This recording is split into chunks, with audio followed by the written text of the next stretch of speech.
Oh, ho, ho.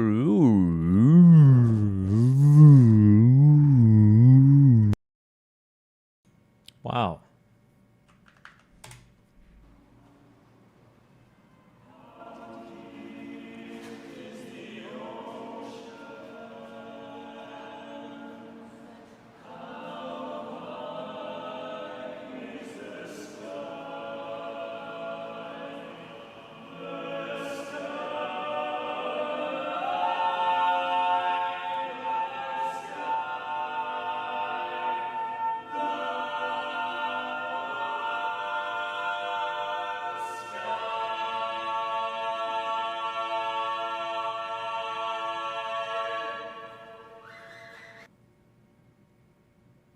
Okay.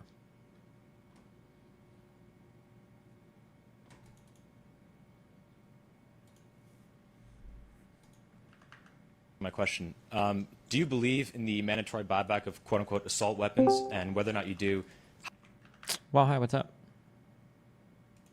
Hello, can you hear me? I can indeed hear you. Let's get started. Let's get started with a bang. Uh-oh. Is that a violent threat?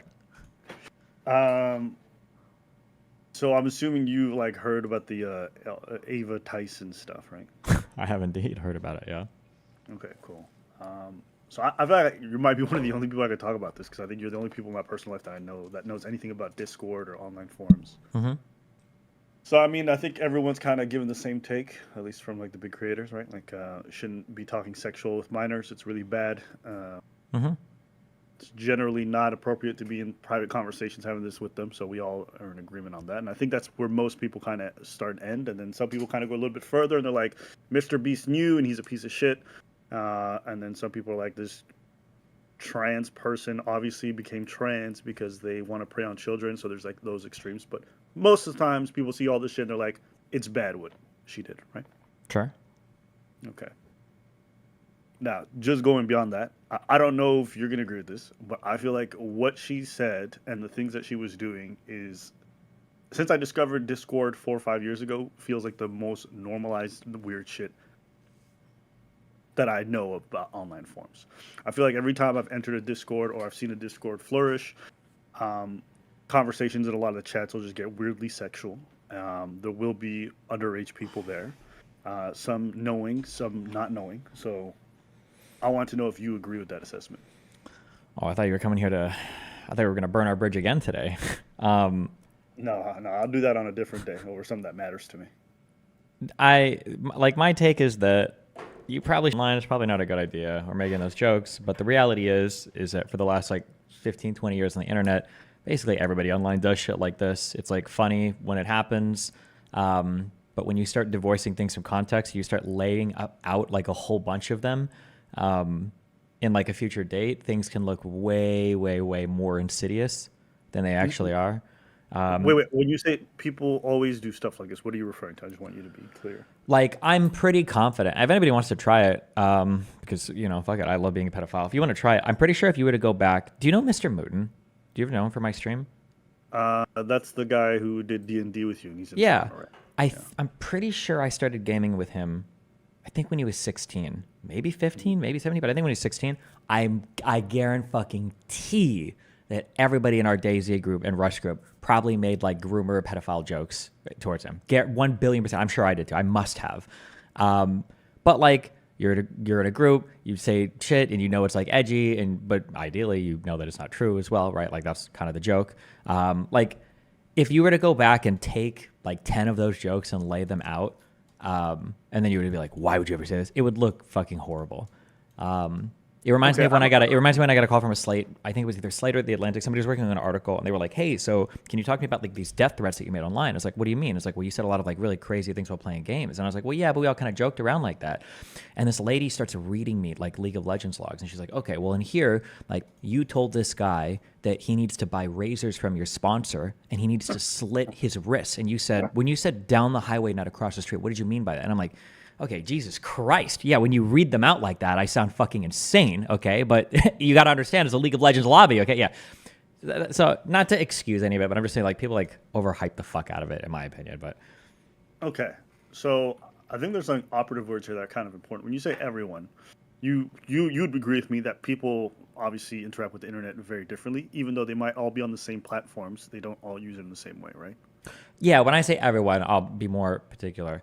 Back in the day, this was like normalized for internet behavior. Now, there were far fewer people on the internet at back then, and it wasn't like as big as it is now with as many different types of communities. Yeah. Yeah. So I think the main issue is that this kind of stuff um, is one normal in these spaces, just like you said. Um, two, both adults and underage people engage in it. Um, like you can make whatever rules you want in a Discord or in a chat room or in a forum. When I was 14 was part of a bunch of online forums. Not that they were doing stuff with each other necessarily sexually towards each other, but it was just normal to be in adult spaces where people were talking about adult topics. And sometimes people don't mind making those jokes knowing that there's a bunch of underage people in there. And that was probably the weirdest revelation to me because before Discord, I'd never been like actual chat rooms where people talk. It was forums, so you made posts Yeah. and people would reply to your posts. It's a different vibe. Once I joined Discord during the pandemic, like I would routinely see these people talking to kids, and like they would find out that people were 16, and they would keep on making these kinds of jokes. So I'm asking you, what do you think it is about them that they first feel the need to get online and be hypersexual all the time, even if they're adults or whatever, and B, why do you think they don't care when they find out the person is underage? Um, Because I don't want to believe I uh-huh. don't believe all these people are like pedos or whatever. That's not a reasonable assumption. But I also will say that there definitely have been people who have been in these spaces and have tried to prey on young people. So with that in mind, So there's like, this is where I would say I would have to see the comments. Personally, I would say that if you're in a room, I think that when people try to make like, there's, let me think of this. Okay, I'm gonna qualify a lot. And I'm gonna say I'm not actually part of a lot of Discord stuff. Discord communities, in my opinion, are more weird than communities in the past. So I can't speak to all the Discord stuff. I think that there are groups of people, especially when it comes to men, especially when it comes to young men, where there are a lot of like hypersexualized gay jokes that just happen all the time. I went to an all boys high school, okay? This type of shit was just like ubiquitous. And then that carried over. I wouldn't say carry over, but that was true in online areas as well. However, I think there's a big difference between people making jokes like that versus people that are half sincerely, half jokingly, like probing sexual conversations like ever. But I think I would have to see the conversation to have a strong opinion about it. Like, let's say that there were adults and minors sharing a Discord room, and like some kid steps in, and he's like, oh, blah blah whatever, and then like some guy was like, oh hey, oh what's up? Like I fucked your mom today or something, some shit like that. Like it's a sexual joke. It's like whatever. But let's say there's like a minor in the room and somebody's like, oh yeah, like don't you have a girlfriend now? Like 15-year-old kid. I'd be like, that's really fucking weird and insanely inappropriate. Like there's not a joke there. And even if you're making jokes about it, like the content of what you're talking about, you're like probing this like child's sexual life is really fucking strange, assuming the other person is an adult. okay. So So yeah, what about yeah. the middle Mhm. ground? Rather than probing the underage person, this is something I see a lot. They'll just talk very sexually to each other. They're like, "Oh, can't wait to come over there and suck on your toes." They'll say like weird shit, just super casually to each other, and there'll be an underage person. I feel like that is distinctly different than trying to probe into it, but I still feel like it's incredibly inappropriate. Yeah, in my Where do you in in that my, rank? I think that all fuck, I might be aging out here. I think that all the rooms like that, I think are just fucking weird. When I understand like the heavy sexualized, I even say sexualized, like joking that can happen sometimes in groups, but when people are just like blatantly talking about like sex and stuff like that constantly in Discord rooms, people like that always come up to me as like either losers or degenerates, like almost every time. They're always like, they have like 52 different like identifiers in their profile. They're furry. They talk about their sex life way too much. It's like literally their entire fucking identity. They're probably posting collections of like toys or BDSM outfits. Like that shit is just real. Like that's their whole identity. I think Yeah. that's really fucking weird. Yeah. Um, But I would think that's weird even if there weren't minors in there. I think all those people are kind of fucking weird when they make their whole identity about that. But then yeah, it gets yeah. even more weird when there are minors in there. Or not weird, I I should say personally inappropriate. think Yeah. it's a bit odd when in person or in real life you're like not this way at all. Then you get online and you're hypersexual 24/7. To me, that incongruence always strikes me as a bit weird. It makes me uncomfortable. And as someone who's probably a little bit more sexual than a lot of these people in real life, I just feel like, why do you get online and feel the need to talk in this way that you would never? You're not sucking on nobody's toes. Stop acting like you're this freaky person, but you get Hmm. online, you do this. To me, there's like something very bizarre about it. And even though I did enjoy some Discord spaces, that was one part of it that I never really understood of why I picked up on. And to me, it feels like what you said. They're probably like a bit loserish in real life if they feel the need to talk like this online. But that is distinctly different than necessarily pedophilic intentions. But it doesn't change the fact that to anyone on the outside looking in, it's going to be impossible for them to tell the difference. You know, Yeah. like, and this is something I had to kind of contend with because,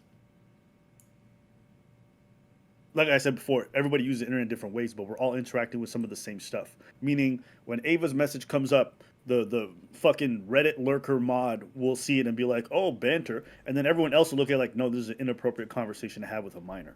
And they're both technically right, but I would still probably side with the normie on this because this shouldn't be something that's even allowed online, even if the intentions aren't bad. Does that make sense? Yeah, maybe. Yeah, I think it also depends too when we say things like when we say inappropriate. Like for instance, is it appropriate for like a minor to like say slurs?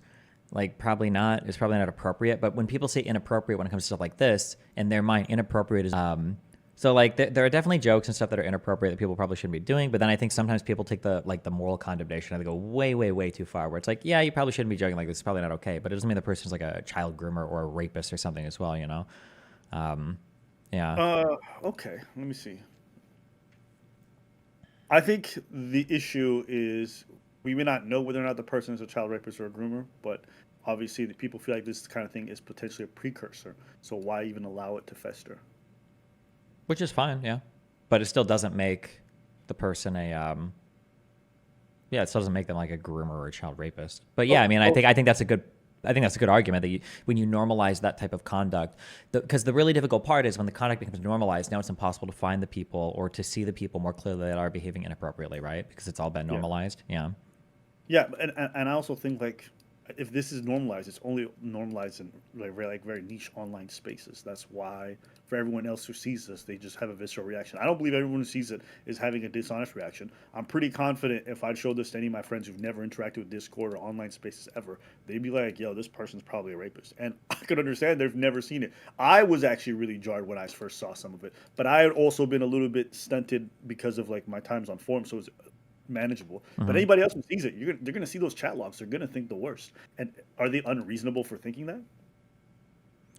Are they unreasonable? Maybe not. I guess probably not. I mean, if you see a collection, like I said, like any types of chat logs, I don't think it's unreasonable to come to a quick feeling about it. Yeah, especially for online shit. Yeah. Do you guys ever have those issues in your Discord spaces? Yeah, I think I banned all the people sexting or hooking up with each other, or whatever, because it just gets insanely fucking degenerate like way too quickly, and then people start accusing everybody of rape and all sorts of autistic shit. I think we had this issue. What was it? Was this like 7 or 8 or 9 years ago? And I think we ended up banning it in all of our Discord servers. Like, just no more public sexual bullshit because you guys just get too weird with it. You're fucking autistic and retarded, and most of you are literally autistic, and you can't handle any of this. So go do it in other servers and rape each other there because it's not gonna happen in my shit because I don't want to moderate it. So I'm pretty sure we banned all of that. I think. Damn, I like that. We didn't even have a discussion. We both came to the same conclusion. I banned it in my Discord. Yeah, it's retarded People because like nobody to- can handle any of it, and then it just gets way too fucking weird and stupid. And it's also weird to like step into rooms and Yes! yeah, and not to be weird or not to be a wokey. It's also like really off-putting to women that like you step into a room and there's like a bunch of weird people like talking about like fucking and sex and porn and like, oh my god, like today I did this with my cock and like, oh my ooh, and it's like, just fucking please stop. Go somewhere else and do this. I don't need to see this like all the time. Yeah, that's why I banned porn in my DGG chat. It's just weird to see people like posting porn and like talking. It was like, why? Just go do this somewhere else. We definitely agree. Did you have any other thoughts on the Ava Chris Tyson coverage? I feel like, yeah, I want to ask you that first, and then I'll go. I feel like, I mean, it's like the dream scenario, I think, for conservatives, where conservatives are just trying to find like a trans groomer person, and now they finally got like a kind of a little bit of their story. Well, I'm still not fully convinced that Ava was involved in any like crazy grooming shit. It just seems like they joked inappropriately. And I'll say that when they were a male and identified as a man, nobody seemed to give a fuck. But yeah, I mean, otherwise, I don't know. I don't have very strong opinions about it. It seemed like inappropriate stuff, but it didn't seem like anything beyond the pale or anything. Yeah, I think Mr. Beast, letting her go, and then that was definitely the right choice. I will say, like the whole divorce arc that everyone lost their minds over. Did you see that thing unfold? What is the divorce arc? Where she became trans and divorced her ex-wife. Uh, and then, I didn't follow any of that. No, I know that a lot of oh, people had a really, really, really strong opinions about it, but yeah, yeah. Okay, I think that pretty much covers most of it then. I mhm. don't think just. I do think that there is. I don't know if we've talked about this before, but I mentioned on stream. There's a huge issue with people becoming more online today, and that in the past it was a pretty accurate heuristic that anytime you had like a 25-year-old talking to like a 16-year-old, something very, very, very wrong was happening because our spaces in real life were fairly segregated, except for maybe your job. For like a 25-year-old to go talk to a 15-year-old, there's a lot of things that 25-year-old has to do that he probably shouldn't be doing. He's either going to high schools or he's going to areas that he shouldn't be in, and he's associating with really young people. But now on the internet, everybody's kind of like thrown into the same space, and those heuristics don't work as much anymore to figure out like who's weird and like intentionally being weird versus who's not. And I think we have a very poor understanding or concept of like consent or like what's appropriate or inappropriate or like what is grooming or not grooming. And so now like we try to use the old heuristics and we're trying to like apply them broadly to online spaces, and it doesn't really work. And I think people need to have a bit more of a sophisticated understanding of different concepts related to like humor or sexuality. But Yeah, I think also involving anonymity, it's kind of weird because I'll be in online spaces. You'll talk to people on a regular basis. You come to find out one of the users are underage, like, Speed 77, and just like this avatar of like Sonic or something. You're like, oh, this person's 17. Okay, mhm. that's weird. They've always talked like an adult, and then another person comes out and says they're 26. So you don't have any perception to really attach to the person who's saying all these weird things. Whereas in real life, obviously, if you're talking to an underage person, it's generally pretty clear to you for the most part. So the visceral reaction is there. Whereas online, it's something that you kind of have to code backwards. You Yeah. have the interactions, you're talking, then you have to go backwards and then reassess everything and try to superpose an image of some 16, 17-year-old on this random user. But it doesn't feel real. All of it's weird and Yeah. bizarre, which is why I kind of have to just make hard lines. Like anyone under age 18 gets banned. Anyone talking sexually gets banned because like you just don't know who's involved. But it doesn't. At the same time, it doesn't feel as intense, even if we were expected to have an intense reaction to underage stuff or whatever it is. Yeah, I mean, I 1 billion% agree, right? Like, if you meet an 18-year-old or a 17-year-old or a 16-year-old in real life, like, it's very, very, very obvious very quickly. But online, it's easy to just kind of like everybody just seems kind of the same. I don't know if you've ever had this experience. One of the funniest experiences to me is I'll be chatting with a girl who's 12 years. Oh, no, I'm just kidding. I'll be chatting with somebody who's like British for like 2 months on Discord, and then maybe like finally we have a conversation, and hearing them speak and hearing the British accent, I'm like, Jesus, like every time you type, I read it in American. Like the fact that you have such a heavy accent is actually mind fucking me really hard right now. Yeah. I feel like, yeah, when it comes to just like text conversations, you're just reading stuff. It's like, it's very easy to just see everything in a particular way. That's a lot different than if you were seeing or interacting with the person in real life, you know? Yeah. Uh, Do you think a lot of the online problems would be solved if anonymity was removed? I'm not a good person. We're not good people to talk to about that. Or maybe you are. I'm because I'm like an online like little e-celeb or whatever. I hate anonymity. Fuck all of that anonymity bullshit. I think it should all go away. But that's bad. I mean, obviously that would super benefit me and be super detrimental to my But haters. So I'm wouldn't a it bit. also be good for public discourse? Yeah, I think I legitimately I think that the United States government should create a sign-on server where you can OAuth into apps, and like apps can decide if, oh, do you have like a U.S. Social Security verified whatever login, and then that's how they verify your identity. Like boom, I think that should be the case. I think there should be a social media platform that offers that. I want to see who I'm talking to. I want to make sure that I'm talking actually to Julia and not Natasha, or I'm talking to like David and not Dimitri. And yeah, I fully am 1 billion% on board with that. I would support it 100%. Yeah, but I don't think the average internet user would be okay with that. Yeah, I remember learning about this, but in South Korea, in order to have like a gaming account, you have to use your actual ID. So all your Hmm. gaming stuff is linked, and if you have bad behavior online, it's possible to get permabanned off of specific games, Yeah. and you won't be able to get another account because of that. Now, is some workaround, but it's incredibly difficult, and even just that barrier to entry kind of makes people act a little bit differently. So I don't, I could see ways in which it's very positive for a lot of realms. On the other hand, with certain lines of employment, maybe you're persecuted for things that you're saying online that probably shouldn't be persecuted for. And I guess in those kind of circumstances, anonymity would be something that people want. But yeah, actually, you know what? Why don't you make the case against Well, yeah, I mean, you why just did people? it. Like the case against, no, it's going to be incredible. It would be theoretically, if it wasn't implemented well, it'd be incredibly easy to track your online stuff. Yeah. People could be doxing you and holding you accountable for your stuff online so much easier. Yeah, it would all be all the standard arguments. Then the counter arguments would obviously be, well, just because you OAuth in with your real information doesn't mean that the social media platform has to reveal your real information. And I mean, you could, I don't know. I think it could be managed, but it'll never happen. So. Yeah, I just question. Well, I mean, I don't know. I have a hard time because on Facebook it feels like people use their real name, their real photos, and they just say the most wild stuff. So I don't even know if it really help with public discourse that much. Yeah. You would think, but when I go to Facebook, I just don't think that's the case. I think people feel very comfortable saying the most nutty shit online, and they don't care. Yeah, but at least on Facebook, you generally know they're real people, at least.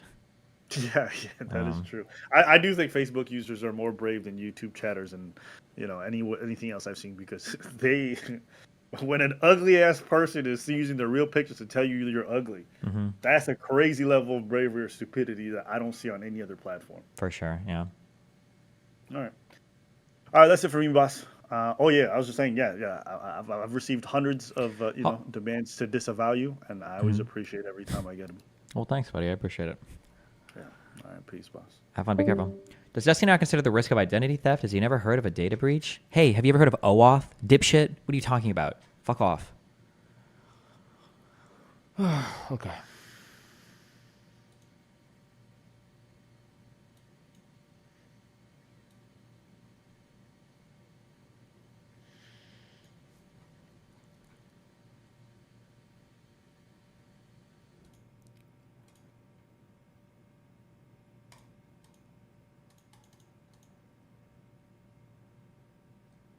Okay. He says, like, OAuth is impenetrable. If my website got hacked, can you walk me through how you would get information from Google's database about you? If somebody OAuthed into my website using Google, using like the Google OAuth, walk me through that. I'm waiting.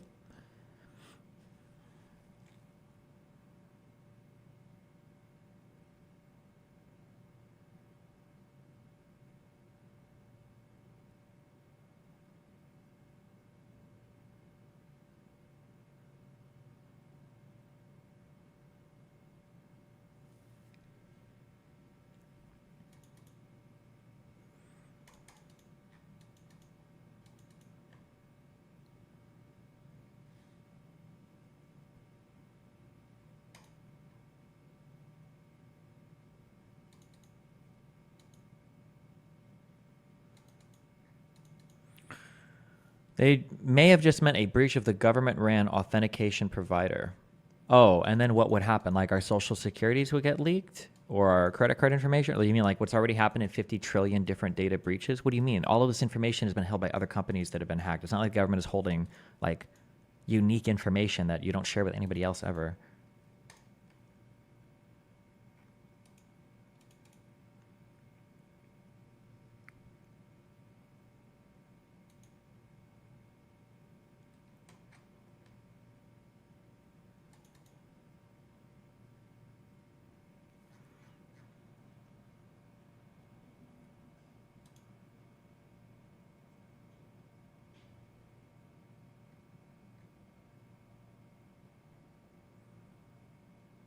Where is okay, link me this stupid fucking debate.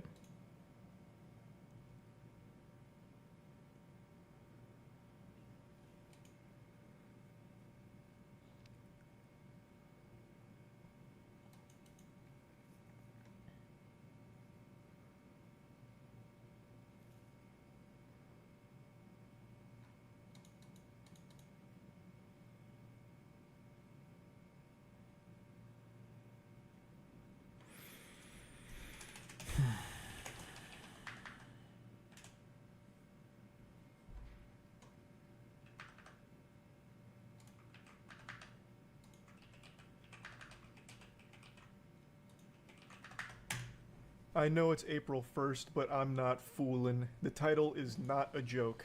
I talked to Sneeko, and I gotta be honest. Okay. You're banned.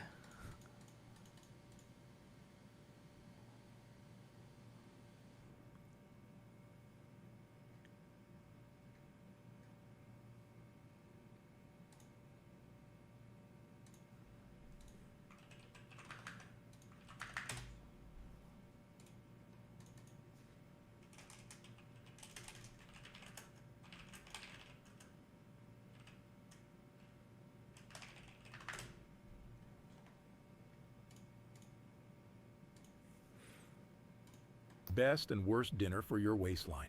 Sweet potatoes. Try to find the purple sweet potato. They're the highest level of polyphenols you can find. Pasta. Well, pasta, unfortunately, is basically pure sugar, and we store that as fat. Corn. Almost all corn in the United States is genetically modified. Holy Genetically shit. modified corn has a protein that is foreign to our system. It's called the cry protein. Rice.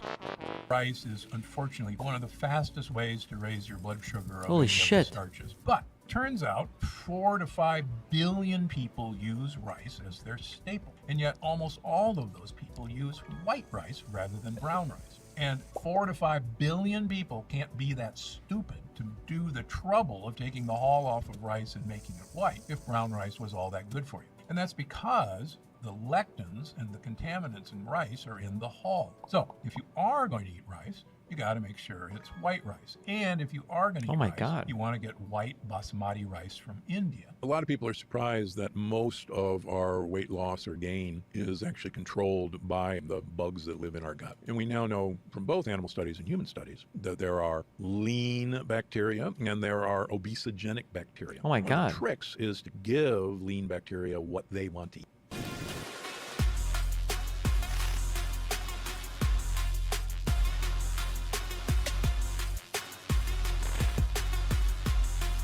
My definition is anything under 18. If Is you are it- under that's 18, you're a exactly child. what a child And you is. can- Yeah, I think that is a great line in the sand. If you are under 18, you are a child. Your scenario earlier was if a 16 and a 21-year-old, both parties were consent, if the father was okay with it, the mother was okay with it. Why Just curious, do you have any thoughts on the Uyghur situation in China? Is it a genocide or not? Have you done any research? I haven't done any deep diving research on that. So not? Tell me a reason why that's wrong. Because you're One is getting. a child, one is not a child. That's the point. Do you believe that somebody can go through hormone therapy? Can they change their gender if they're a child? I think that's totally fine as long as everyone is consenting, as you agree with. Okay, so as long as Your everyone. parents are okay with it, and you are okay with it, I think that's totally a familial decision to make, yeah. Okay, so a child can cut their penis off and take hormone blockers and change their biology forever, but they can't. Jinxie's place? Nah, Panera Bread. You know, I met somebody that that knows you when I went to do the Jinxie podcast. Oh yeah, at Jinxie's place? Nah, Panera Bread. At Panera Bread. Luckily, I mean, I'm not saying this to like be a dick, but he was like, "Yo, I'm a fan of you." Like, it was like he had like some cancer thing outside Panera Bread, and he's like, Moist Critical didn't donate anything. Maybe he was just trying to get a sale, and then when he said that, I'm like, "Yeah, bro, clips not mags," and then I give him $100. Nice. That's a sweet tip. Yeah, I hope it wasn't a scam. I doubt it. I'm pretty trusting of people, especially like out at places. I just don't think people have a reason to lie. Okay.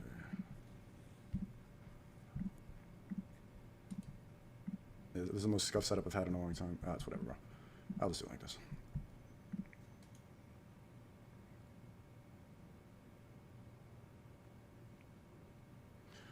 All right. Okay, so what's going on? We've been everything's good. Sounds good. How you been?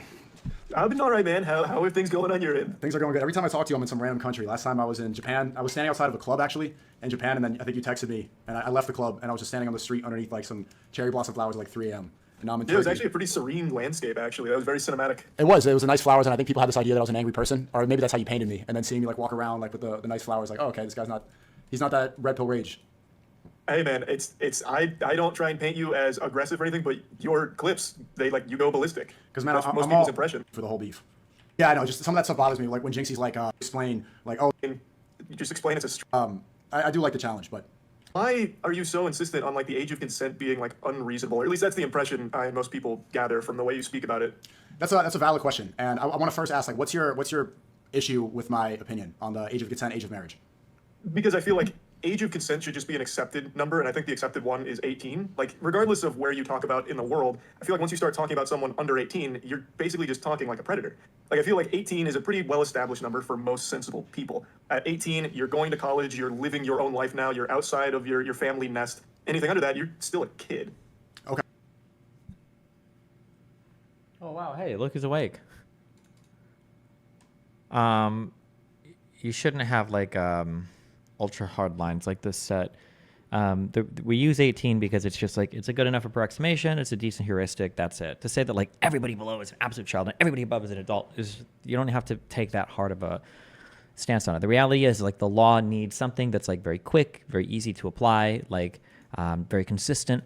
And then having an age of majority like sets, like it meets or exceeds the standards that we'd need for any type of regulatory or statutory thing like this, right? That's the answer. 18 is probably good enough, right? Some places it might be 16. I think in Europe, some places it might be 17. Maybe in some places 19. We do 21 for drinking, but somewhere around there, you decide a number, you pick it, and then you go. Okay. It's not 18 in most of the United States where we both live, right? Yeah, but that refers to like Romeo and Juliet laws, where if you're like 19 and with a 16-year-old, it's not technically illegal, but you're not a 19-year-old, right? So why would you be arguing for like a 16? Well, you know? first of all, I'm not arguing to lower the age of consent. I don't believe in the age of consent. We can get there. I want to establish some terms first. Okay. But yeah, I mean, it's not even just with Romeo and Juliet laws. There's a lot of states where it's 16 regardless of Romeo and Juliet. And then you go to Europe, most countries are 16. Japan, I think they just changed it. It was like 13 or 14, and now it's 16. Brazil, it's 14. I saw that from Oh, so now Charlie's fucked, because how do you argue this now? So do those countries legalize pedophilia? There's no way for Charlie to respond to this.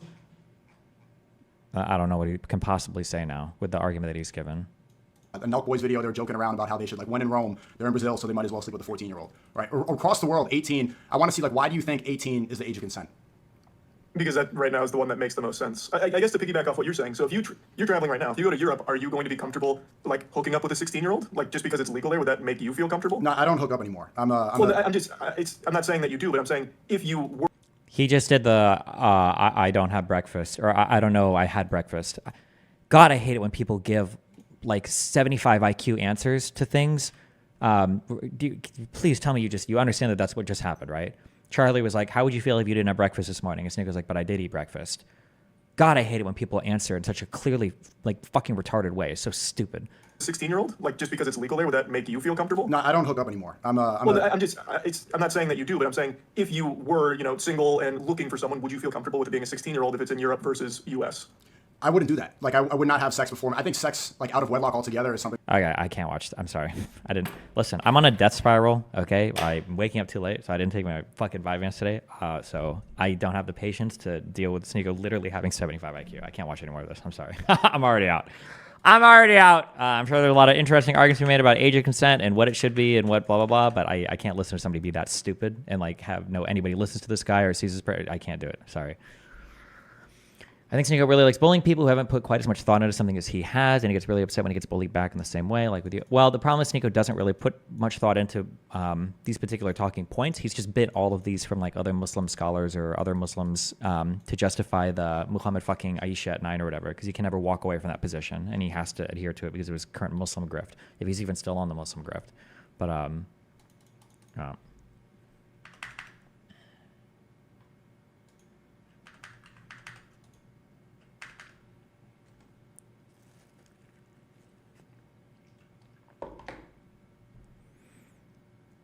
for hating on some Republicans with Bitcoin.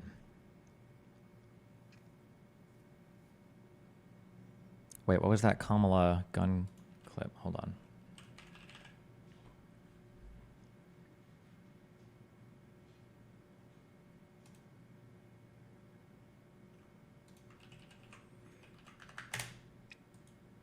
My question, do you believe in the mandatory buyback of quote-unquote assault weapons? And whether or not you do, how does that idea not go against fundamentally the Second Amendment? Yeah, great question. I do believe that we need to do buybacks, and I'll tell you why. First of all, let's be clear about what assault weapons are. They have been designed to kill a lot of human beings quickly. They are weapons of war with no place on the streets of a civil society. I've seen assault weapons kill babies and police officers.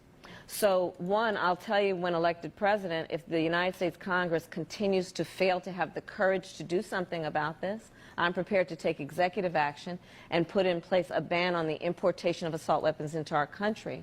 But we still have to deal with the over 2 million assault weapons that are currently in the streets of America. And so a buyback program is a good idea. Now, we need to do it.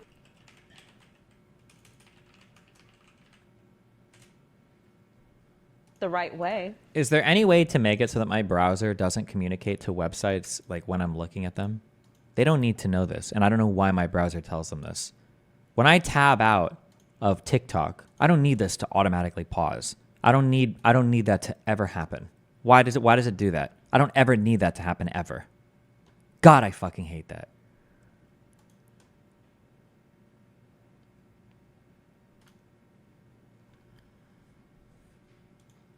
Did they stop recording data for this? 2019.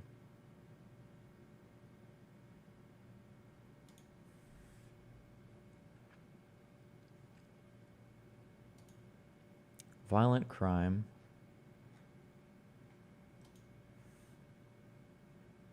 If I input a different number here, it's not going to work, is it? No.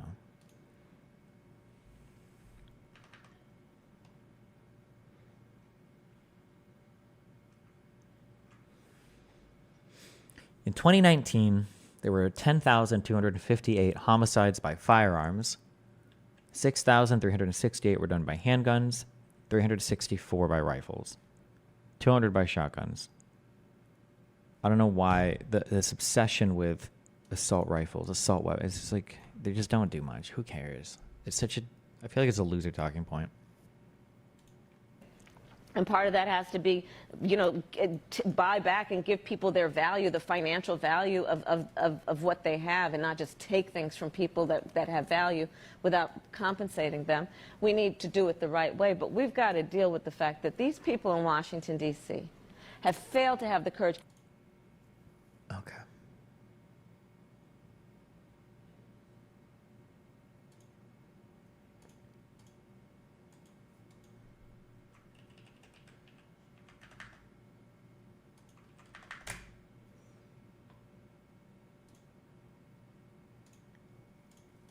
Some of you, Bernie's doing well. The great Laura Loomer, some of you know Laura, she's a fantastic person, great woman, and a tremendous developer from New York and Florida, one of the, Bernie's doing well. The great Laura Loomer.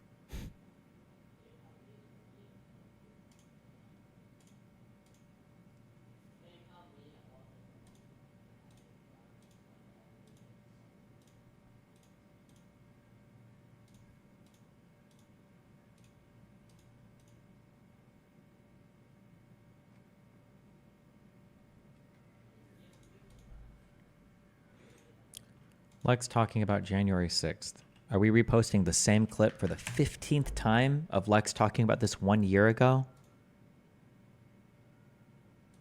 Nice. When was this? 12 hours ago. Cool. How many times are we going to post this exact same clip on the subreddit?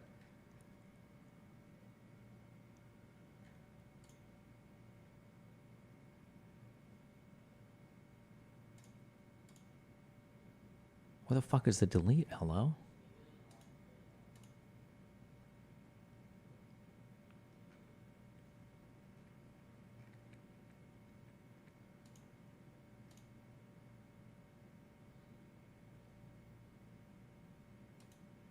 What? Oh, is it this? Just the X? Oh, okay. Good. Why change it?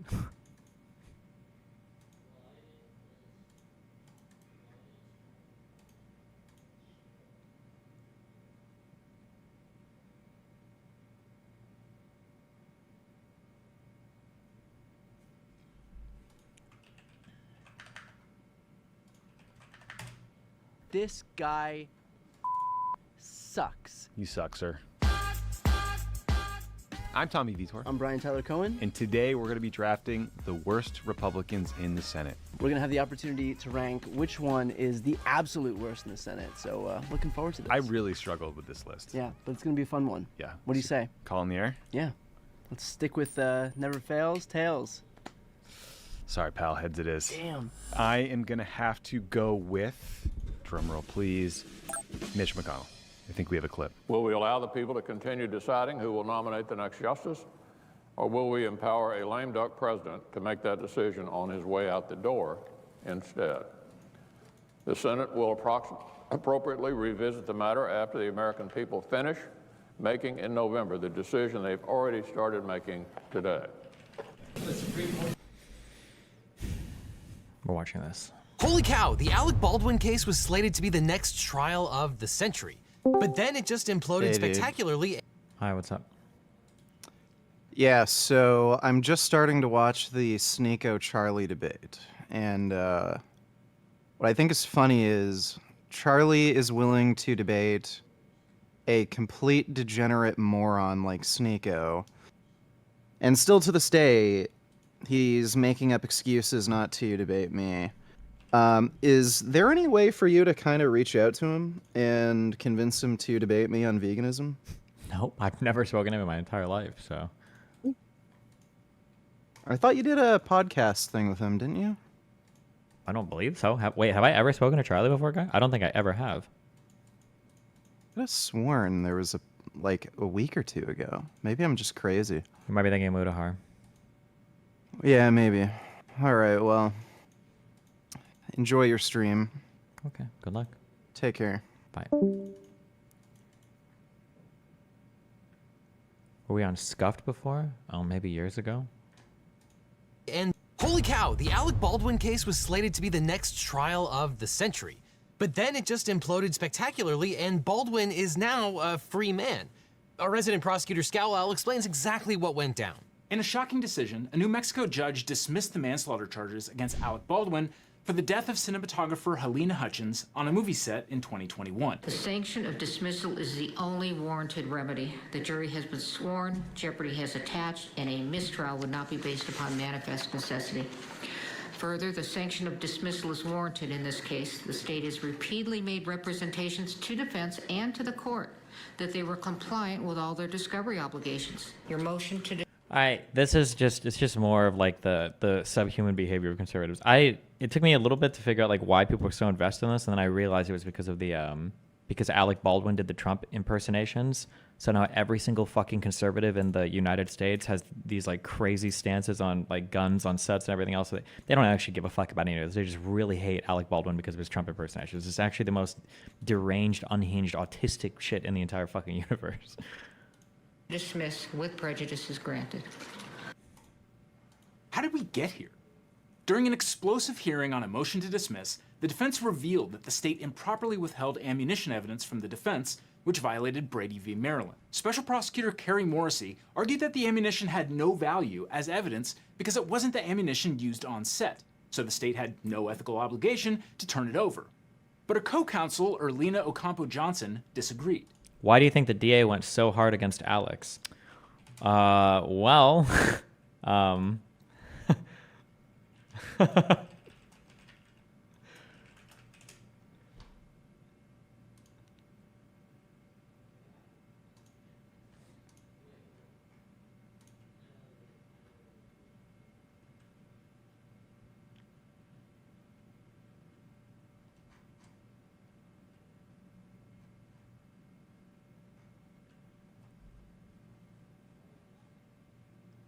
hold on. No. It's loading the transcript.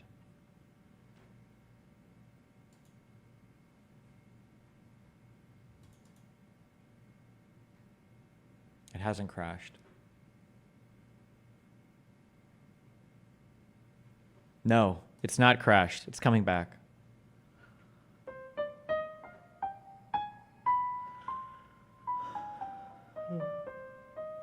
It's coming back.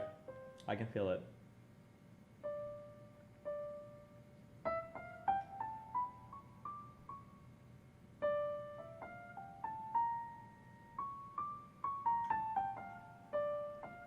Oh, it did. Look, I knew it. To catch up with her now this morning. Good morning, and Jeanette, great to have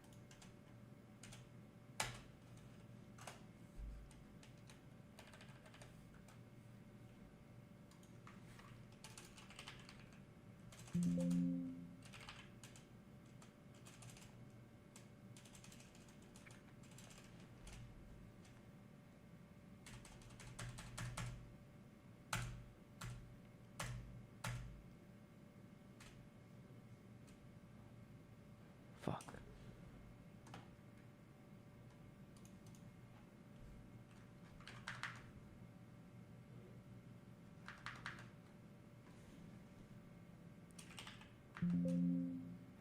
What was the question?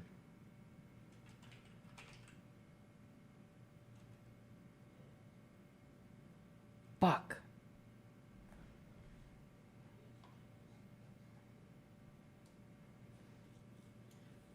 Hold on, I will find this. Interim in those 2 weeks, and Oh no, wait. Day 2. Wait, this might not be the last day. Is it? Send it to me as well, not just defense at 7:30 p.m. or whatever. Oh, yeah.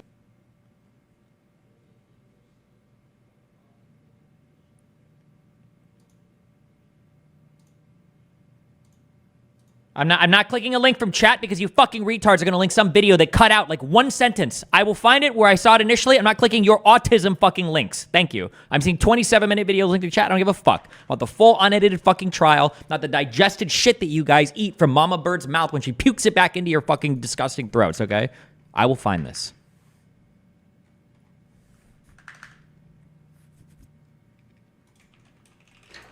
When you say reasonably searched, what do you mean by that?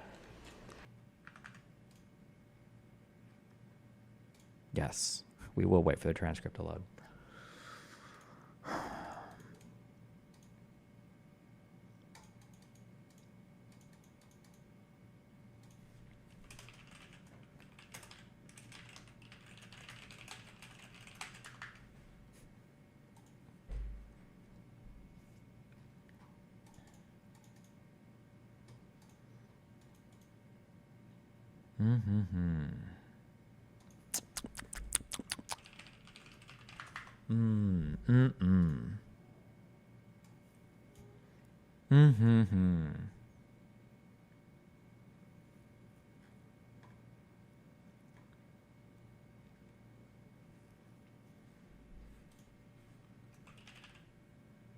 Cock, yes.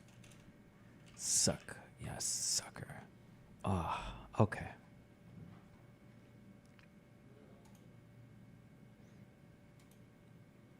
The prosecution takes a stand because they fucked up, because they withheld evidence that they probably should have turned over the defense, which is a big, big, big, big, big no-no, okay? Included? absolutely not. There's a terabyte of discovery. I didn't know whether this 2-page police report had been provided. And in addition to that, I had no reason to believe, and still have no reason to believe, that those rounds have anything to do with these cases. As I asked you about Mr. Haig yesterday when Ms. Popple testified, you would agree with me that her testimony under oath was false?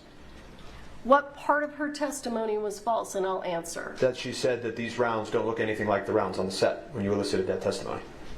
Looked like that. Correct? Any of the rounds that came from Mr. Teskey? Is that yesterday you didn't even want to do a written reply. You They just forget about it. Why the fuck would you intentionally withhold evidence? I think they saw it and they thought it wasn't really relevant. They didn't think it mattered. But that's not your call to make as the prosecution. It was really, really, really dumb. wanted to just give an oral response. And what you said to the court was, I never saw these. I've never seen these.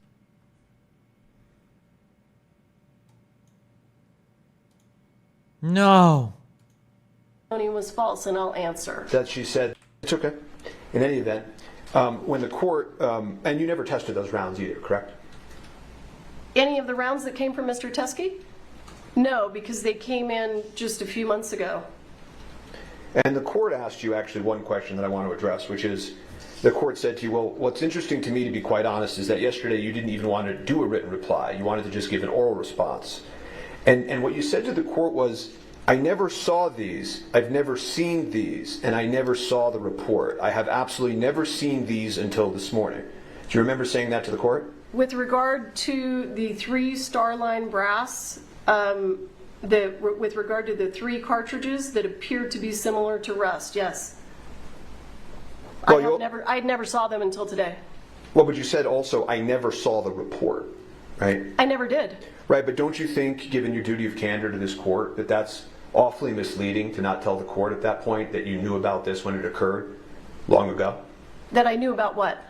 You knew that Mr. Teskey had turned in this evidence, that you knew that the report would have existed because you just told this court that the doc report was okayed by you. Sure. Don't you think it was misleading to this court to not just say at that point, just so you know, I know about this, I knew about this then, I was involved? I did not intend to mislead the court. My understanding of what was dropped off at the sheriff's department is on this computer screen, and it looks absolutely nothing like the live rounds from the set of Rust. The truth of this matter is you don't like Mr. Baldwin very much, do you? That is absolutely untrue. I actually really appreciate Mr. Baldwin's movies. I really appreciated the acting that he did on Saturday Night Live, and I really appreciate his politics. You told one of the witnesses who disagreed with you during an interview that you thought Mr. Baldwin was a cocksucker. I do not recall saying that. I know that that was something that Mr. Baldwin would say on the set of Rust. I don't recall saying that. Do you deny that under oath? Without having more information, I can tell you that I do not recall ever saying that. And if I did say it, I invite you to point it out to me. You called him an arrogant prick to another witness. To who? To what witness? I'm asking you, did you call him an arrogant prick during a witness interview? I don't believe I did. I don't recall. Do you deny that? Without knowing what you're talking about? All I can tell you is that I can't respond if I don't know what you're talking about. And you said also to witnesses that you would teach him a lesson. I never said to witnesses that I would teach him a lesson. Absolutely not. In fact, Mr. Spiro, I want to give a full response to your question. I made every effort in this case to resolve this case with your client in a very favorable way for him. All right, I'm going to move to strike this. It's not responsive. It is responsive. I don't want to talk about plea negotiations. Yeah, and it's not responsive. So I have no further questions. All right, do you have any follow-up testimony? I want to say I have no recollection of calling him any of those names. I have invited the defendant to tell me what he's talking about, and he has declined. I want the court to take notice of that. All right. Thank you. You may step down.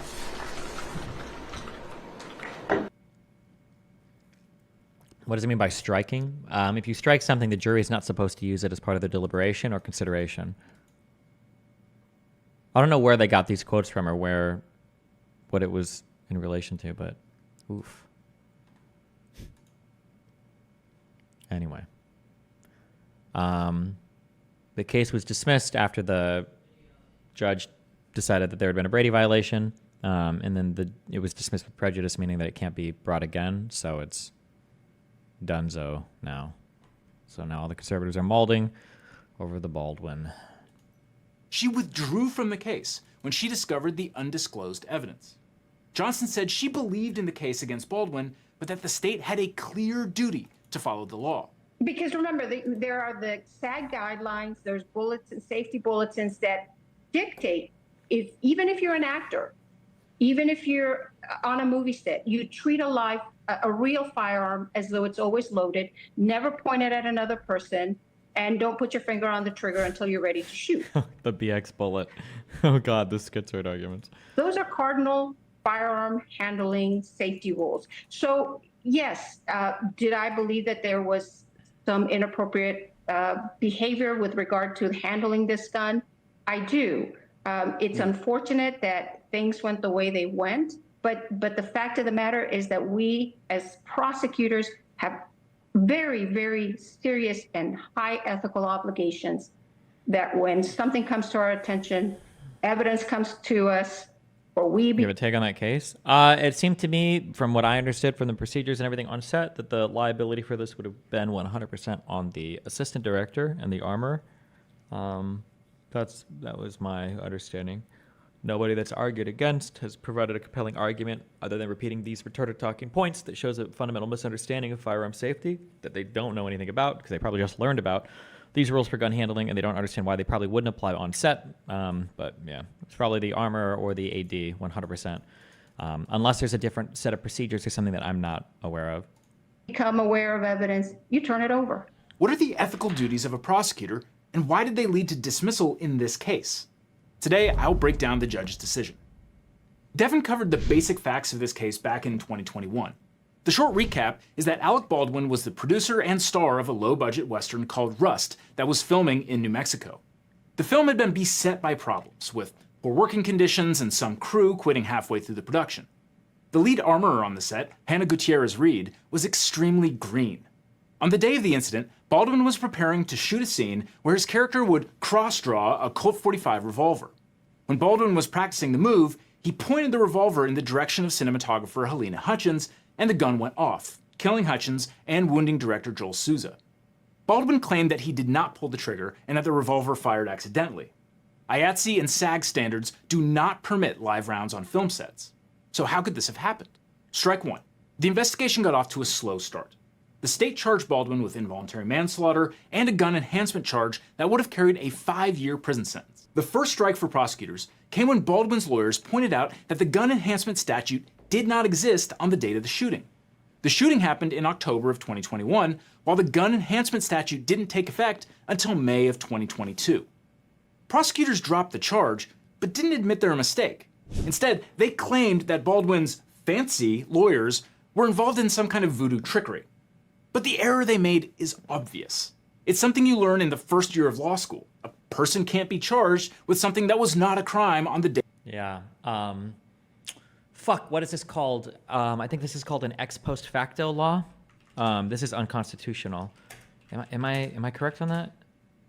An ex post facto law are laws that change the legal consequence of actions that occurred before the law was passed. I don't believe you're allowed to do this in the United States. I think it's actually unconstitutional. You can't do this. It's not okay. Like, obviously. Date when it happened. Fancy attorneys might even cite to Article 1, Section 10, Clause 1 of the United States Constitution, no state shall pass any ex post facto law. Yeah. Then there were the problems testing the gun. The FBI was unable to get the revolver to fire. The only way they could make it fire was by hitting it with a mallet while the hammer was down. But then the gun broke during testing, and the defense couldn't independently test it.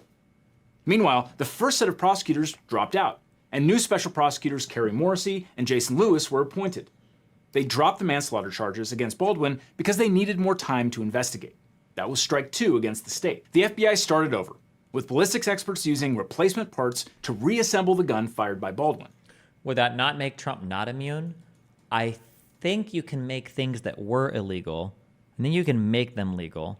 And then I think you can move to vacate a sentence based on that. You can't make prior things that were legal. You can't criminalize something in the past, but I think you can vindicate in the past, but that might need another court motion. I don't know 100% what that process would look like. Like, if you legalized marijuana, then I think that people who are in jail can make the case that they should have their sentence vacated because it's been legalized, I believe. Experts concluded that for the gun to have fired, the trigger had to have been pulled or depressed. Finally, the state refiled manslaughter charges against Baldwin. Another special prosecutor, Erlinda Ocampo Johnson, was added to the case. The state also charged armorer Gutierrez-Reed with manslaughter. A jury convicted her of involuntary manslaughter for loading the gun that killed Hutchins.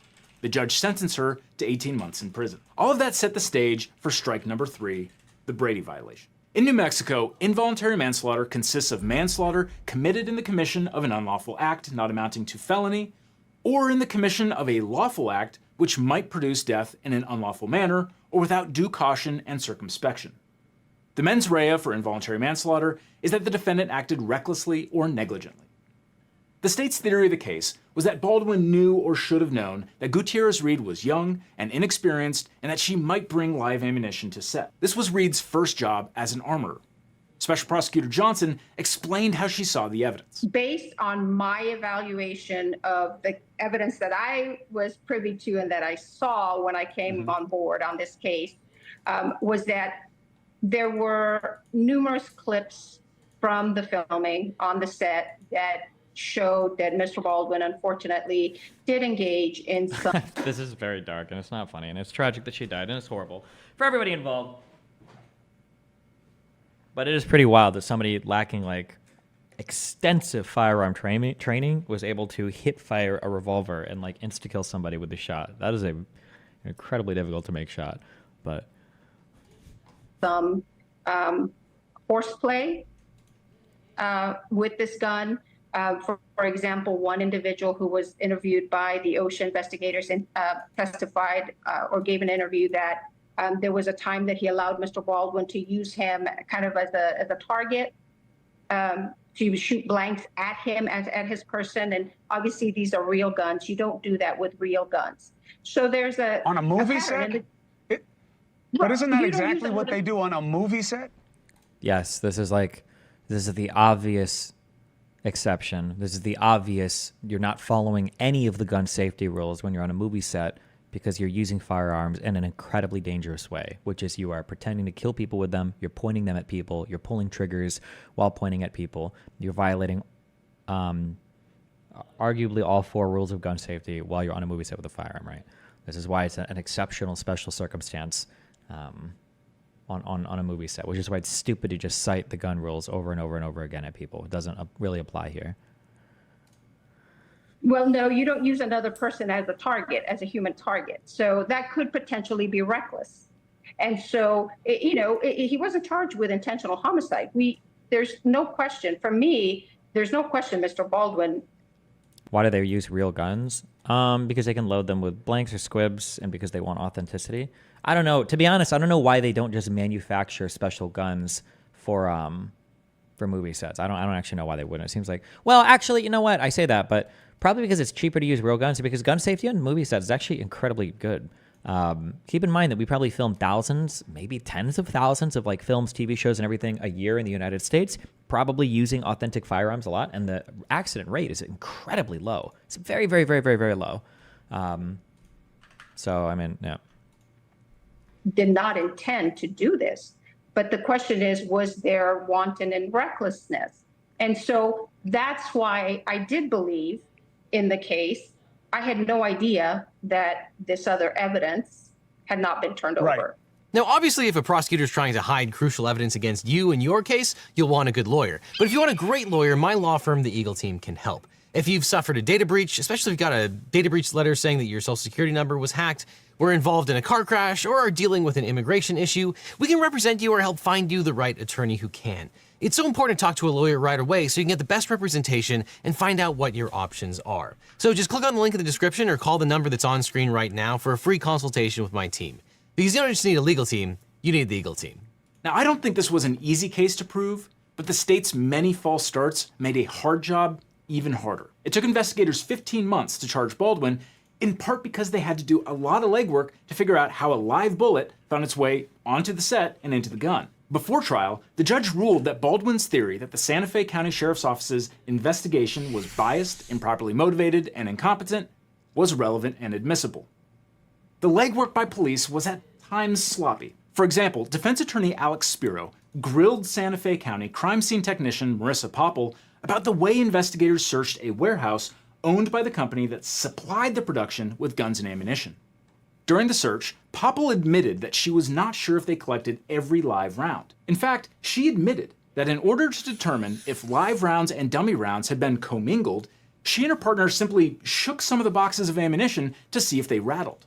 And further, she agreed with the defense that this was exactly the same mistake that the armorer made on the Rust set. And yet at the search being conducted to find the source of the lethal round, law enforcement is doing the very same thing that you're complaining about the armorer doing on the set, right? Yes.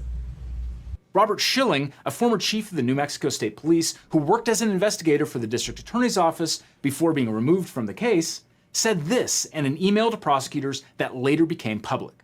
The conduct of the Santa Fe County Sheriff's Office during and after their initial investigation is reprehensible and unprofessional to a degree I still have no words for. The evidence against Baldwin came down to what he knew about Gutierrez Reed. His lawyers were looking for evidence that maybe the live round didn't even come from her. Maybe she was actually a great armorer, and the live round came from someone else. The defense had to poke holes in the prosecution's case. It all came to a head when Baldwin's team discovered that the state withheld evidence about additional live rounds that may have been on the Rust set. As outlined in the motion to dismiss, both the Santa Fe Sheriff's Office and the state have concealed from Baldwin that there was evidence that the live round that killed Hutchins came from Seth Kenney, a known person of interest and supplier of ammunition to the Rust set. Specifically, immediately after Gutierrez Reed's trial, Troy Teskey, a retired police officer and judge pro tempore in Mojave County, Arizona, delivered a collection of live ammunition to the Santa Fe Sheriff's Office where they were accepted by CST Marissa Popple. So if you've watched TV crime dramas, you'd think this evidence was immediately bagged and tagged, right? Well, not quite. The state had known about Teskey and his claim to have the rounds since 2021. Seth Kenney called Teskey during a November 1st, 2021 interview with then Detective Alexandria Hancock, after which Teskey sent a picture of a sampling of ammunition that did not match the rounds on set. That image was passed from Kenney to Hancock, and there was no further recorded follow-up. Teskey was a good friend of Hollywood armorer Thel Reed, who is Gutierrez Reed's father. Fast forward to 2023. In a November 2nd, 2023 pretrial interview of Teskey, the rounds were again discussed, this time with Special Prosecutor Morrissey. During the interview, Morrissey specifically asked if Teskey would give her the ammunition from the batch that Reed and Kenney had used to source their live ammunition for the Texas movie set. Teskey, who at the time did not know if the ammunition would match the round that killed Hutchins, agreed to provide it. And Morrissey closed out her interview, stating that she would work with law enforcement to collect it, the implication of which was that if she ever got the evidence, she would turn it over to Baldwin. However, Special Prosecutor Morrissey did not follow up, and neither did the state. Gutierrez Reed went to trial and was convicted. Afterward, Teskey took it upon himself to travel from Arizona to New Mexico, where he delivered the rounds to Popple. She took custody of the rounds and called her supervisor, Lieutenant Brian Brandel. They did not inventory the evidence to the Rust case. Instead, at Brandel's instruction, Popple was told to log it as documented information rather than physical evidence. And she was told to log it under a different case file so that it would never be disclosed to the defense. Teskey told Popple that among the rounds that SFSO took into its inventory and logged under a different case number are Starline brass casings with nickel primers matching the live bullet that killed Hutchins. So back to that disastrous cross of Popple. She confirmed the defense allegation that she documented the rounds under a different case number. Remember, the defense theory was that the state was trying to bury the evidence, and lo and behold, there's evidence that backs that theory up. When Spiro questioned Popple about her report, he pointed out a line which read, "It should be noted that this is not actual evidence collected in the death investigation." Both the witness and the defense lawyer agreed they'd never seen language like that in an evidentiary report. Popple said the line was added to the report by the lieutenant. She said, "My report says, Mr. Teskey says this is related to Rust." That certainly makes it look like Lieutenant Brandel added language to downplay the relevance of the rounds. And then, as the defense pointed out, Popple put the report under another case number. Eventually, Special Prosecutor Morrissey started her redirect of Popple and wound up touching on the disputed rounds. When Morrissey asked Popple if she ever showed the prosecutors the rounds before this moment, Popple said no. Popple also confirmed that she never showed the prosecutors the report, which is also bad. Very, very bad. At this point, the prosecution was in deep trouble, and they took a break for lunch. During that lunch, Erlinda Johnson confronted the other prosecutors about the evidence, which she didn't know about. Johnson wasn't involved in the charging decision and didn't sit on the 2021 interview with Teskey or the 2023 pretrial interview of Teskey. Here's how Johnson saw the situation. So once I learned that this evidence was not turned over, that it was there, it was under a different case number, and my obligations, my ethical obligations as a prosecutor. Now, keep in mind, I've been a prosecutor. I was a state and federal prosecutor for over a decade. I've been a prosecutor. I've been a criminal defense lawyer for the last 16 years. So I've been on both sides. And I know what you're required to do. And when this came to light, I think that the best decision would have been for the state to dismiss the case. That's why I resigned. Really? Because I believed that that case should have been dismissed. And I advocated for that over the lunch hour. And it wasn't. And so when we came back after the lunch hour, I asked to withdraw. When they came back to court, the judge agreed that Johnson could withdraw from the case. Morrissey then put herself on the stand in an attempt to convince the court not to dismiss the case. She said that back in 2021, she looked at the photograph of the Teskey rounds and determined that they were not at all similar to the live rounds used on the set of Rust, so I made the decision not to collect the rounds since they had never left Arizona. Although the state had discussions about collecting those rounds, they did not follow up. Under the Due Process Clause of the United States Constitution, the prosecution must turn over to a criminal defendant any significant evidence in its possession that suggests the defendant is not guilty. That was the ruling of Brady v. Maryland. In that case, a jury found two men, John Brady and Charles Boblett, guilty of first-degree murder. They were sentenced to death. During his trial, Brady took the stand and admitted that he participated in the robbery of the victim, but not in the killing. After he was convicted, Brady discovered that Boblett previously confessed to the murder, but the prosecution suppressed that evidence for Brady's trial. The Supreme Court held that the prosecution's suppression of evidence violated the Due Process Clause of the 14th Amendment. The suppression by the prosecution of evidence favorable to an accused upon request violates due process, where the evidence is material either to guilt or to punishment, irrespective of the good faith or bad faith of the prosecution. In Brady, the jury was empowered to restrict the punishment for first-degree murder from capital punishment to just life in prison. If Brady had known about Boblett's confession, it could have changed the jury's verdict as to the death penalty. New Mexico Rule of Criminal Procedure 5501A requires prosecutors to disclose all evidence against the defendant within 10 days of the arraignment, including any material evidence favorable to the defendant, which the state is required to produce under the Due Process Clause of the United States Constitution. The prosecutor has a continuing duty to disclose under Rule 5505B. If the state violates their obligations, the court is authorized to take a range of options, such as granting a continuance, holding an attorney in contempt of court, or dismissal. Prosecutors have a clear ethical obligation to disclose evidence which is material and exculpatory. For example, in Chacon v. State, the state of New Mexico negligently failed to disclose a supplemental police report and a witness statement which had been misfiled in the district attorney's office. These misfiled items were material to the preparation of the defense because they were material to the defendant's guilt or innocence. The prosecutors didn't deliberately or knowingly conceal the items, but that wasn't dispositive. The law requires the disclosure of exculpatory and impeachment evidence when such evidence is material. Special Prosecutor Morrissey argued that the disputed ammunition was not material because testing showed the rounds were not the ones that killed Hutchins, and therefore it wasn't important to Baldwin's defense. But her co-counsel, Erlinda Johnson, vehemently disagreed. Why did you believe this ammunition was so important for the defense? So, obviously, you're a lawyer, I think. Brady versus Maryland imposes requirements on the prosecution to turn over evidence. The rules of criminal procedure impose those requirements, those duties as well. So, is the evidence material? That's number one. How timely is the disclosure? Without question, this was grossly untimely. Number two, is it material? So, the question is, could the defense have made some use of this evidence in their defense? And like I said, we as prosecutors do not get to make that decision what the defense is going to be.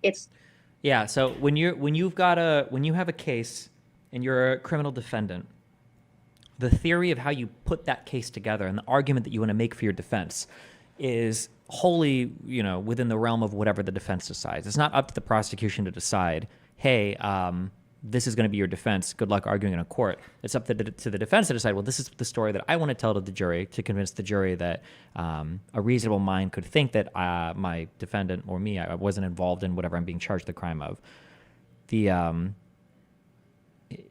There are a number of, the rounds themselves might not have been relevant at all, but as a prosecution, it's not up for you to determine that. Maybe the defense would have made use of these rounds in a story. Maybe the defense would have leaned more into it. It's just not up to you to make that decision. Can the defense use this, and could it potentially raise some sort of reasonable doubt? Yeah. And you have to step back. You're not an advocate. As a prosecutor, you're not an advocate. You are there to present the facts and to present the evidence, and your job is, and that's why I took this case on. I agreed to come on board, is because there was a woman who was killed. No question about it. This was tragic. And something happened, and a jury needed to make that decision. The dispute between the two prosecutors came down to Morrissey believing that the state had the right to exclude evidence it later determined wasn't material, versus Johnson insisting that only the defense gets to make that call. First Judicial District Judge Mary Marlowe Sommer sided with the defense, dismissing the case with prejudice. Ruling from the bench, Judge Sommer found the state culpable for willingly and deliberately trying to prejudice the defendant. Case law is very clear that because it's very extreme, I have to go through every single element, and I have to make a very good record as to why I'm seeing what I'm seeing. So, in order to establish a Brady violation, the defendant must show that the prosecution suppressed evidence, the evidence was favorable to the accused, and the evidence was material to the defense. The judge said that suppression of evidence by the state does not require a finding of bad faith or any other culpable state of mind by the prosecutor. And she found that this prong is satisfied. The Santa Fe County Sheriff's Office and the prosecution failed to disclose the supplemental report to defense and provide defense an opportunity to inspect the rounds collected into evidence. Then she considered whether the evidence was favorable to the accused. This prong is satisfied. The suppressed evidence is favorable to the accused. It is impeachment evidence, has even been offered in this trial as impeachment evidence, and is potentially exculpatory to the defense. In deciding whether the evidence is material, Judge Sommer considered whether the late tender of the evidence impeded the effective use of evidence in such a way that it impacted the fundamental fairness of the proceedings. She ruled that it did, because the exculpatory value of the evidence couldn't be analyzed at such a late date in the process. The defense is not in a position to test the state's theory as to the source of the live rounds that killed Ms. Hutchins. This is the key point. The state is saying, we now know which live rounds killed Hutchins, but the defense was deprived of the ability to test the weapon because it broke. The prosecution was aware of live rounds that may have been on the set, but withheld that information from the defense, meaning that the defense was deprived of the opportunity to examine and test the live rounds that were discovered back in 2021. Why did this warrant dismissal with prejudice? Because the state unilaterally withheld in bad faith, and access to the evidence was precluded by the state's intransigence. Back to you, Judge. The state is highly culpable for its failure to provide this discovery to the defendant. The state unilaterally withheld a supplemental report. Santa Fe County Sheriff's Officer made the decision, and apparently also with the prosecutor, pursuant to Hancock's testimony, that the evidence was of no evidentiary value and failed to connect the evidence to the instant case. The case agent, as well as pursuant to Hancock's testimony, Ms. Morrissey, was aware of the new evidence and yet did not make an effort to disclose it to defense. The state's willful withholding of this information was intentional and deliberate. If this conduct does not rise to the level of bad faith, it certainly comes so near to bad faith as to show signs of scorching. Scorching. Ouch. You burnt. Given that finding, prosecutors in this case could face professional sanctions for their conduct.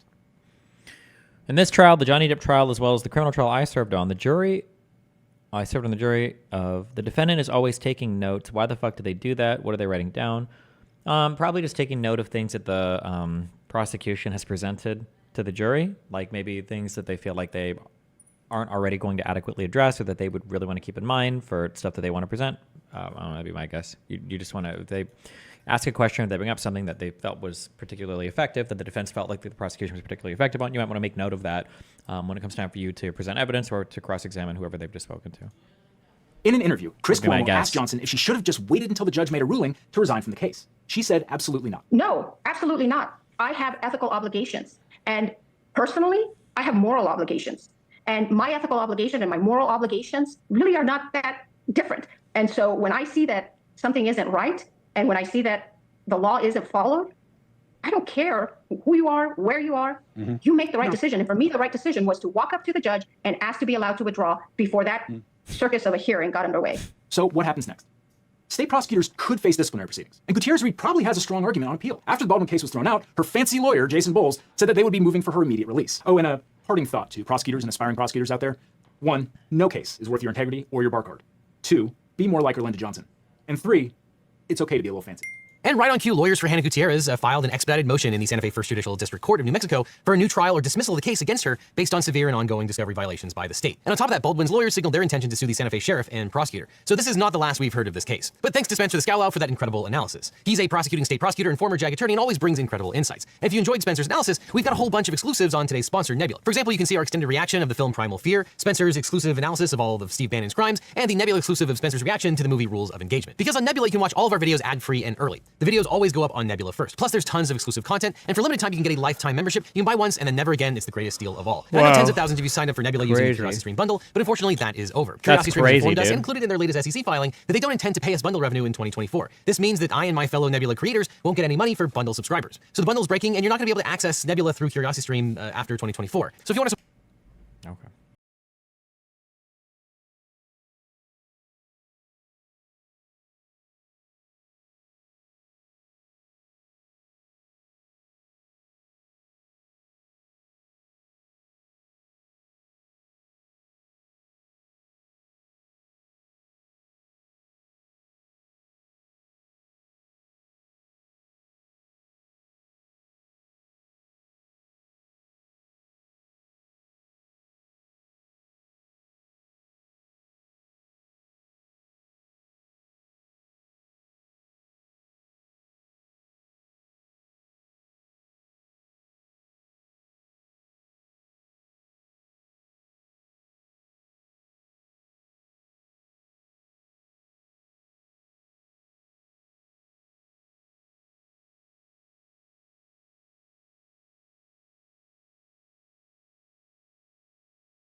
We ask you please avoid placing the...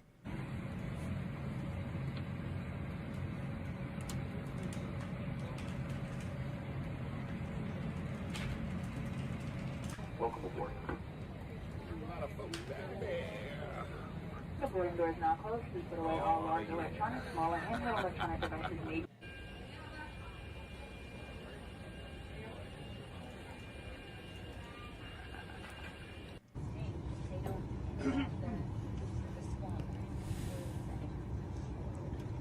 Today the Democrats are holding a sham impeachment against our president.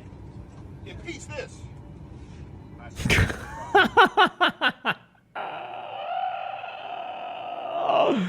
He has a thing. Why? What? Why? Bruh. Impeachment against our president. Impeach this. Yeah. Trump 2020, baby.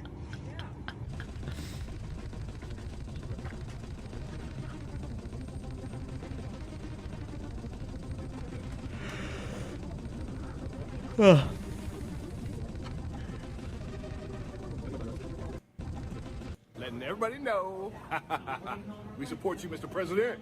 Letting folks know today what's really going on. What's that behind me? There's a lot more out here for you, Mr. President, than against you. We love you. you. Gotta bend down because can't stand up in here. But folks know what's really going on right now. All day, every day.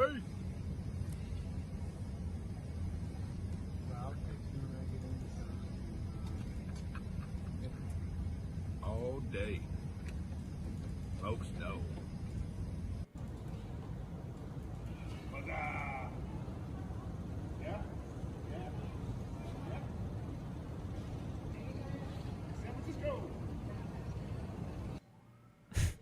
Okay.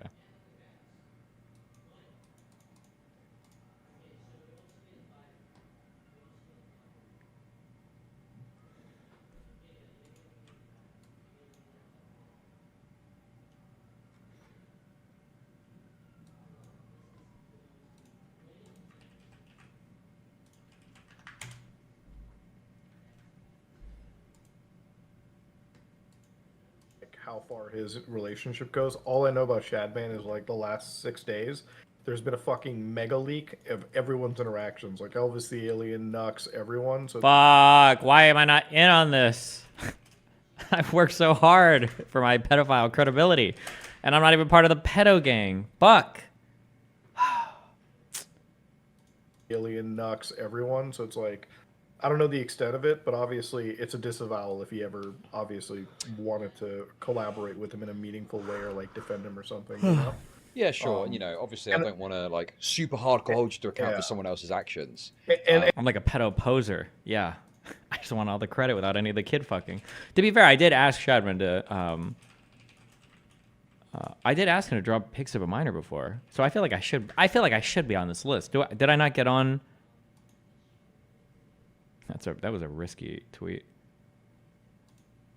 Or a Google search. I feel like I should be on some kind of list, okay? Fuck Muda and he came into my stream last night, okay? Fake outrage. And I also just want to say I don't ever would believe that Nux would have no idea about the Shadman child lolly drawing stuff. Like that would make no fucking sense. He's been in this space long enough to know better. Sure. So if this was Okay. like a genuine interaction, like I have no doubt as somebody that, you know, is in the anime culture to not fucking have any clue that Shadman was doing crazy shit. Like you'd have no, if I knew that Shadman was drawing fucking kids and doing crazy shit, Nux definitely did, and that's never okay. Okay. Are you going to keep him off the podcast? No, we would cancel the podcast. It's not happening. The podcast is done. This is hard because obviously, you know, people want me to podcast fucking... is done. Yeah, podcast is done now. Wait, what? Yeah, the podcast is over. We are not filming the last episode. It's over. Is that are you serious? Yeah, we're not doing the podcast anymore. It's done. Why? We're supposed to film on Tuesday. Well, there's a couple reasons for it. A lot of that was obviously... Don't say me. It wasn't because of me, was it? That was obviously some of the Shad stuff too, because we were kind of sitting there, we're like... Okay. Me and Caleb, we were just like, this is... I don't know, it's weird. The other thing was we just want to redo things maybe like 2 months down the road or something. If Nux didn't backstab Destiny, then Destiny would 1,000,000% defend Nux. I haven't even attacked Nux. What are you talking about? Between each other, and that's kind of where we're at. Damn. Like Starku getting iced out. Sorry. I mean, for me, for like Nux or whatever, like I talked to him, and he's a good friend behind the...